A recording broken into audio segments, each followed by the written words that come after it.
Hey, this is Todd with Redeeming Dogs. I've got the pack out for socialization for a little bit.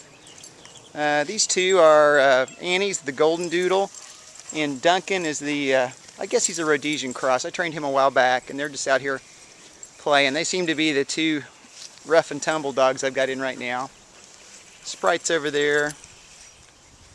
Got Ike here. Ike's the Doberman I trained a long time ago, and he's back visiting.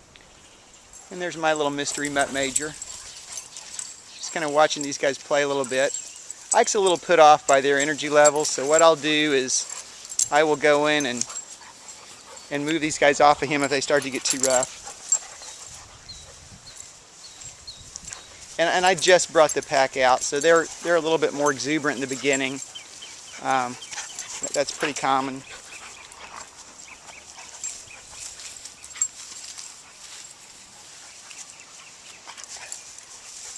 Rather than bend over the dogs and actually touch them to kind of calm them, I just have a little riding stick and I'll bring that over and kind of rub them and touch them.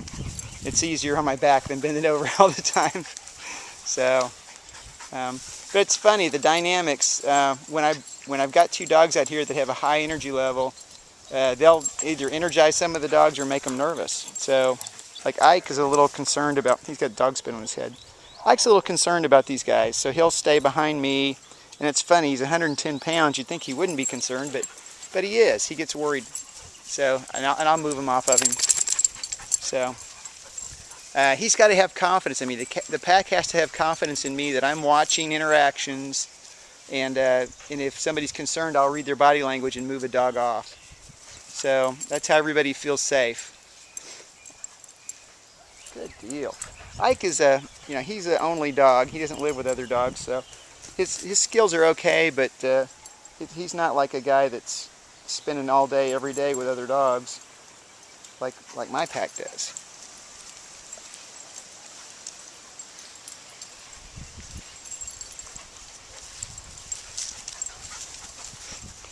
Some exercises we'll do later on once we've been training these guys some more is we'll call them to us as we move away and let them get engaged with play, and then we'll call them. Duncan, come here. So I've already trained Duncan, so he'll break off and come right to me. Annie probably won't yet. Duncan, come here, buddy. Come. Yeah, he's a good boy. Okay.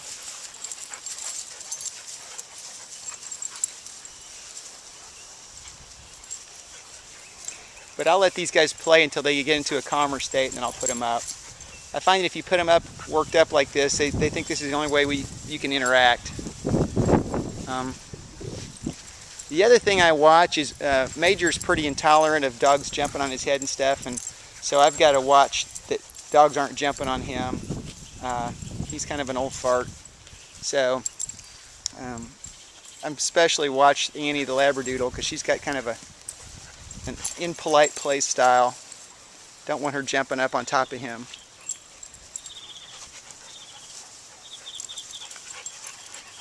But I think Duncan's actually met his match. He usually likes to wrestle and rough and tumble, but I think Annie's, so that right there, that was too much face interaction, and so I needed to move in and move her off of Major.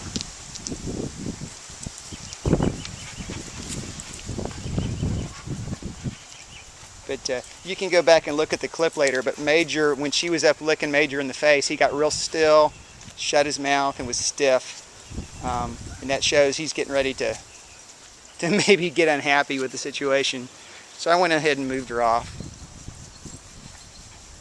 And you can see that if you move off the dog, Sprite thinks there's a squirrel up in the tree. Is there a squirrel up there?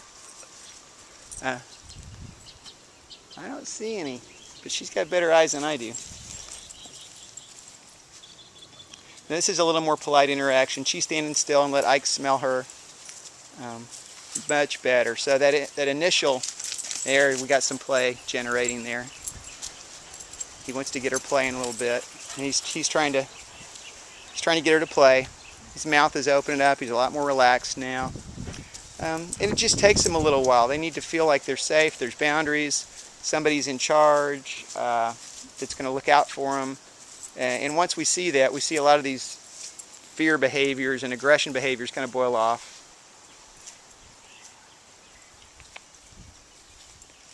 Now it's funny how the pack will do all the same things. So notice Duncan start eat in the spring. They'll eat grass. It's not because they're sick. They just like to eat grass when it's fresh. So Duncan started to eat grass, and then Ike went over to another part of the yard and started to eat grass, and then Annie ate a piece of it. So, you know, when the pack starts to do one thing, everybody will start to sort of do it. Hey, Cook. Doing all right? Now Cookie's a good example of, she's a small dog, 13 pounds. She's got a strong presence. None of these dogs push her around. They don't get in her space. They don't mess with her because she'll drive them off. She's a pretty powerful little dog. See, there she goes. So now, you know, a lot of people would say, well, should I correct that dog for growling like that? She was being aggressive, wasn't she? No, she wasn't. She was just asking for more room. She'd say, look, you're making me uncomfortable the way you're standing over me. Please move away. He got it and moved away, and she quit. So that's not the kind of interaction that we would want to block or stop.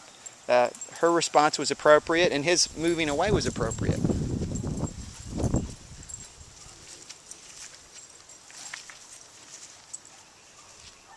So now I could put these guys up right now, and I probably will, because everybody's really calm. This is a good place to stop the socialization. A little play.